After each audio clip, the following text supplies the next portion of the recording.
আসসালামু আলাইকুম। আমরা এই মুহূর্তে আছি ভোদা মাধ্যমিক বিদ্যালয়ে। আমি আপনাদের সাথে আছি জনি। তো আমরা কিন্তু 2016 সালে এখান থেকে এসএসসি পরীক্ষা দিছি। আপনারা অনেকেই জানেন, আবার অনেকেই জানেন না। তো তখন কিন্তু আমাদের স্কুলের পরিবেশটা এমন ছিল না। টোটালি টিনের একটা শেড ছিল বা অন্যরকম পরিবেশ ছিল। তো এখন আসার পরে সিনারি উপায় নাই যে এটা আমাদের ভোদা মাধ্যমিক বিদ্যালয়, কেননা অনেক পরিবর্তন হয়েছে। তো আমরা আজকে একত্রিত হয়েছি আমাদের 2016 সালে যে ব্যাচের ছাত্রছাত্রী পরীক্ষা দিয়েছি, তো সবাই আজকে একত্রিত হয়েছে। তো এখানে আজকে আমরা মূলত আজকে পিকনিক করব এবং সবাই একত্রিত হব। তো এখানে আমার অনেক ফ্রেন্ড সার্কেল আছে, সবাই মিলেই কিন্তু এখানে উপস্থিত আছি। তো আমার বন্ধু তুহিন যে ছাত্র দলের সভাপতি, এখন বর্তমানে সে দায়িত্ব আছে। এছাড়াও কিন্তু আমাদের অনেক বন্ধুবান্ধব উপস্থিত হয়েছে, কেননা আজকে আমরা সবাই মিলে কিন্তু একটা পিকনিকের আয়োজন করেছি। তো সবাই কিন্তু সেলফি ওঠা নিয়ে অনেক ব্যস্ত, সেই সাথে কিন্তু পেঁয়াজ রসুন ইত্যাদি ধরনের সামগ্রী কিন্তু কাটছে সবাই মিলে বান্ধবীরা। তো এর সাথে কিন্তু অনেকেই দেখছেন যে বান্ধবীর ছেলেরাও কিন্তু আসছে সাথে। এছাড়া আমার বন্ধু নোমান এবং তুহিন আছে, ওরা কিন্তু নিজ দায়িত্বে মাংসগুলা সুন্দর করে রান্না করছে।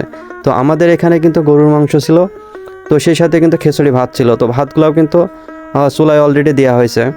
তো আমার বন্ধু সোহাগ, ও কিন্তু খুবই সুন্দর করে রান্না করছে, আপনারা দেখছেন। পূর্বে ওর অনেক অভিজ্ঞতা আছে, যার কারণে রান্নার দায়িত্বটা কিন্তু ওকেই দেওয়া হয়েছে।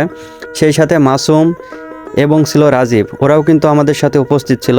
তো ওরাও কিন্তু অনেক দায়িত্ব পালন করছে, সবার কাছে চাঁদা টাদা ওঠানোর বিষয়টা বা রান্নার যা যা লাগে সম্পূর্ণ যে অ্যারেঞ্জমেন্টটা সবাই কিন্তু রাজীব এবং মাসুম ওরা দুইজনে কিন্তু করছে, যেহেতু সবাই কিন্তু ব্যস্ততার ভিতরে থাকে।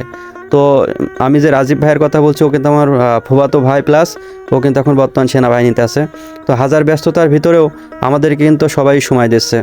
তো সেই সাথে কিন্তু দেখছেন তুহিন ছাত্রদলের সভাপতি, সে কিন্তু খুব সুন্দর করে এগুলাকে বাটার জন্য প্রস্তুতি করছে। এবং এর সাথে কিন্তু পাশে কিন্তু ছবি ওঠার জন্য বন্ধু বান্ধবীরা সবাই কিন্তু একটু ব্যস্ত আছে। তো এর সাথে কিন্তু এখানে অনেক ক্যামেরাম্যান আছে এবং আমাদের কিস্তির স্যার যাকে বলা হয়, সে এখন কিন্তু কিস্তিতে আছে। কারোর কিস্তি লাগলে অবশ্যই বলবেন, ওর কাছে বললেই, আর যদি কিস্তি তুলতে যায় কোনো ঝই ঝগড়া করে ওকে ধরে পিটাবেন, তাতেও কোনো সমস্যা নাই। ও হচ্ছে আমাদের বন্ধু লিমন।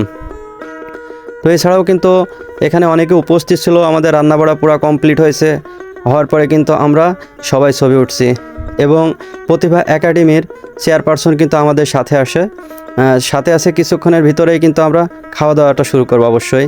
তার জন্য কিন্তু আমাদের প্রথমে বেঞ্চগুলোকে বাইরে নেওয়া হচ্ছে, নিয়ে সুন্দর করে সাজানো হয়েছে, কেননা আমরা কিন্তু বেঞ্চিতে বসে সবাই খাবার খাবো। তো যার কারণে আমরা বেঞ্চিটাকে সুন্দর করে সাজায় নিছে। এটা হচ্ছে বাইরে কিন্তু ফিল্ড। তো ফিল্ডে আমরা সাজানোর পরে সবাই কিন্তু লাইন ধরে কিন্তু একত্রিত হয়ে এখানে বসে খাবো। তো মোটামুটি কিন্তু আমরা সবাই বসে আছি এবং 6-7 জন কিন্তু আমাদেরকে খাবার দেওয়ার জন্য ওরা কিন্তু আছে। তো সবাই কিন্তু অনেক সুন্দর করে খাবার দেওয়ার জন্য চেষ্টা করছে এবং আমরা কিন্তু খাবারগুলো খুব সুন্দর করে খাচ্ছি। সেই সাথে আমার বন্ধু সোহাগ এবং তার ছেলেও কিন্তু পাশে আছে। এছাড়াও কিন্তু অনেক বান্ধবীর মেয়ে আসছে। এছাড়াও আমাদের সম্মানিত ভোদা মাধ্যমিক বিদ্যালয়ের স্যার ছিল আমাদের সাথে।